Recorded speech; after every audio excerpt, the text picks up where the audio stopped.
May systematic na balangkas. Hello, nalimutan ko na sa 7. May systematic na balangkas, binibigkas na tunog, pinipilit, sinasaayon, arbitrary, kapantay na kultura, patuloy na ginagamit, dynamic o nagbabago. Yes, the 7.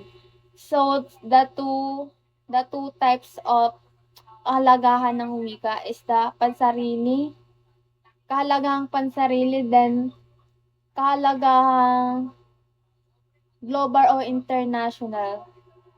Those, and then the 14 theory. Ano nga yun? Dito muna. Bawaw, yoheho, popo, tata, dingdong, tararabum di ay, mama, kuku, singsong, hey you, Hocus Pocus, Babulaki, Eureka, Yum. Nagaling utak ko. And then, second is tungkulin ng wika. 7 siya here. I need to memorize this. From this to this. First one is interactional,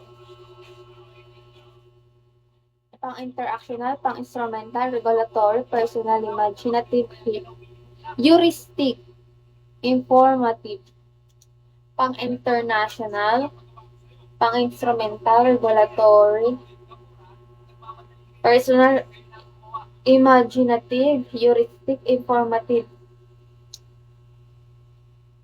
pang-international, pang-interactional, pang-instrumental, pang-regulatory, personal, imaginative, heuristic, and ulit, the 7.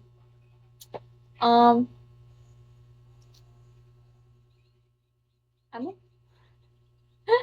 Pang-interactional, pang-instrumental, regulatory, personal, imaginative, heuristic, informative. Oh!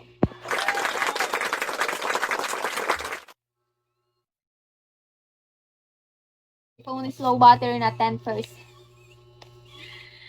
Oh, di ba? The 7. The first one is interactional, pang-instrumental, regulatory, personal, imaginative,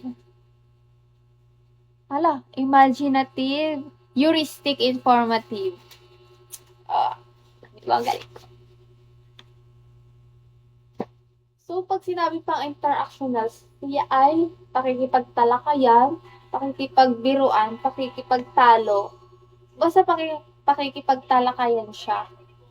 And then, pag sinabi pang instrumental is the pangangailangan. Oh, yeah, pangangailangan siya. And then, pag-control. And then, sa regulatory, ito yung pag-control sa ugali. So, pag sinabing personal, ito yung sariling damdamin. Yeah, personal nga, imaginative. Ito yung mga guni-guni, heuristic, pagharap ng informasyon,